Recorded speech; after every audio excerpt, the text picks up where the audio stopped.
Hey y'all, my name is Marenikae and I'm here at Boom Play and I'm debuting my new single called Feel Alive, produced by Cobams. And I hope that you guys love it as much as I do.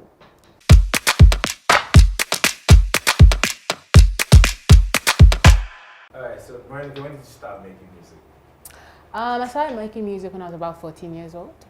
My dad owned Even Ezra Studios and we would go over there and he would let me record my demos and work with his producers and his engineers and yeah. Wait, so your parents were into music or just your dad was into music? My parents were into film and music. My dad owned one of the first record labels back in the day, so he signed Daddy Shoki, Baba Fryo. He discovered Plantation Boys. They actually shot their first video in my house growing up. So I've kind of just always being in the mix. And I always say I'm really inspired by the artists, that lived at, or that were really popular at that time because they really showed you could do different things. Plantation Boys is on my hall of favorite artists just because of what they represented, the Nigerian music scene and to the culture. So having parents like that, I'm Yeah. guessing it was pretty easy for you to enter the music industry. It was actually, no, it's probably the hardest thing I've ever done in my life. Why? Yes. There's this thing where when your parents are in the business and they've been out of it, people who were interns are now in charge, right? So sometimes the people who are interns who are now in charge want to knock you down a couple of pegs.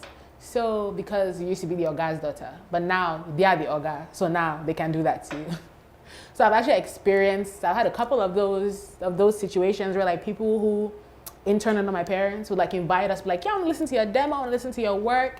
And we would literally show up and they want to show off their nice office now. And then they would literally just walk us out. Literally just be oh, it was nice seeing you. You can leave. You didn't even listen to my demo. What the hell is going on? Now, walked me and my mom out a bunch of times. So, yeah. It's cool. So you've seen the ugly side. Yes. Also because I'm an alt artist. So I'm not, I don't make music that is easily digestible by everybody. So even that in itself comes with its own challenges. Do you feel pressured to switch to the mainstream sound?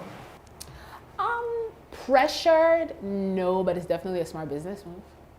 So will you ever do that? Probably. I mean, I don't know. I will probably find a way to marry what's happening in the zeitgeist with what I'm doing.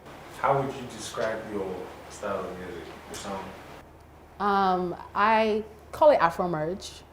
It's pretty much and I really everybody's why don't you call it Afro fusion? But it's because when you listen to my music, it sounds very different from Afro fusion. So much so that people, when I used to refer to it as an Afro fusion type thing, people would be this isn't Afro fusion, though it's something else. You don't sound like Afro fusion artist. So I guess it was important for me to just create my own thing and call it my own thing. So everybody who listened to it would know okay, this is me. This is Marenikae. Yeah. So tell us about your style, your hair, everything. I don't know. I feel my style is kind of a bohemian, corporate, ethnic, masculine thing happening. I always have some sort of bohemian thing going on with the hair. People always ask me what's going on with the hair. It's braids, it's locks, it's loose hair in between. And I feel that's just my, it's my aesthetic. You have a stylist you work with or you're your own stylist? I'm my own stylist and I actually owned my own clothing line called Marenikae. And it actually started off because when I was, performing in Atlanta, I would make the costumes for me and my dancers and we would perform and people would come up to us and be yo, what are you wearing? We love this, where can we get this, where can we buy this? So I created my own clothing line called Marenikae and yeah. Okay, let's talk about the music now. You dropped Body of Work, Yes. 17. Yes. Tell us about that. That's my baby. Ajabota is my first album. It's really important to me because it was the first body of work I actually put together, and it was, I guess, it was a transformative experience. It was the first venture into the Afro merge sound that I had, and yeah, it was amazing. It was interesting. It taught me a lot. What was the feedback you got from people when you dropped the project? I got a lot of great feedback from international press. I got a lot of really great reviews from international alternative magazines, which is really important to me because, when you're independent, you're not gonna get the you know, the Wizkid or the Davido treatment. So it's nice that even people paid attention to it and recognized it for what it was. When will you be dropping like a new body of work? We're planning on dropping something this year, an EP. It's gonna be called Acquired Taste. And yeah, we're probably maybe gonna drop it during the summer, after the summer, but we just dropped the first single called Feel Alive. And it was produced by Cobams, which is, I have this story about Cobams that I have to tell you. Please. Okay? Share. So when I was 15 and I first started recording music, one of my dad's assistants had hooked up a meeting for me to meet Cobams and give him my demos.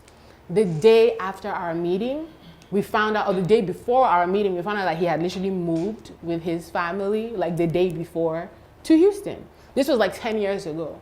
Fast forward 10 years later, last summer, guess who just randomly calls me up, getting my number from somebody, you know, that knows my family.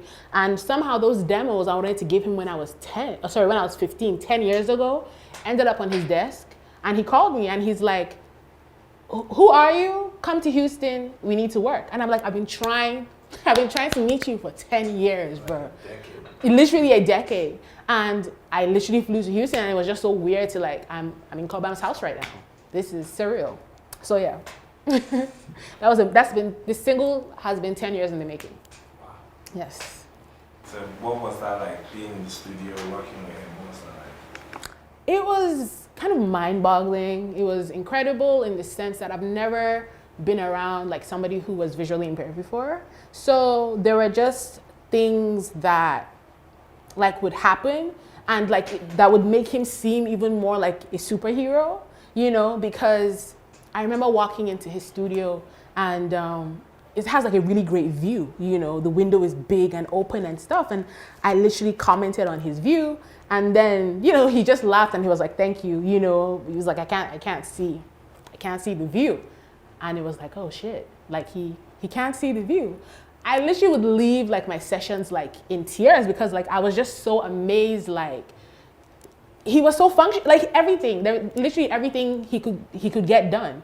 And it's like, if Cobams can do all of this and literally not be able to see, what the fuck am I doing? I need to get my shit together. You know, it was very, very inspirational. I feel like it changed my life. Who are the artists right now that you really like what they're doing in Nigeria? Oh my God. Show Them Camp. I love a lot of alternative artists. I love Odunsi. I love Ajebota 22. Yeah, who else do I love? I've already said Show Them Camp. I've said Odunsi. I've said Ajebota. I've said Tenny. Tiwa Savage is the queen. Yeah, I mean, there are probably many more artists that I love. I just can't remember right now. So, who are the artists that you know? These artists you love to collaborate with any of them? Is there anyone that you really love to collaborate with? Ajebota 22 has the sexiest voice I have ever heard in my life. Like, I just want him to whisper to me on the phone. That would be a dream moment for me. Like, you know. So I definitely want to work with him. Odunsi is a visionary. He's like, the most influential alternative artist, and he did it at a time where it wasn't even popular to be alternative. So like, I have so much respect for that. Nansa Amadi, I love him too. Lady Donley with this African rock star thing, really. I love the new generation of artists right now because everybody's doing something different and, you know, doing something interesting. So yeah. There's this whole craze to push music to the Western world, right? Western audience. Mm-hmm. So that's something you're you know trying to do. Are you also trying to push your sound outside the shores of Nigeria? I'm trying to push my music towards anybody who is going to be able to listen to it with open arms. So like, for me, it doesn't matter where you're from, you know, if you love it, if you can identify, if you rock with it, sure, you know.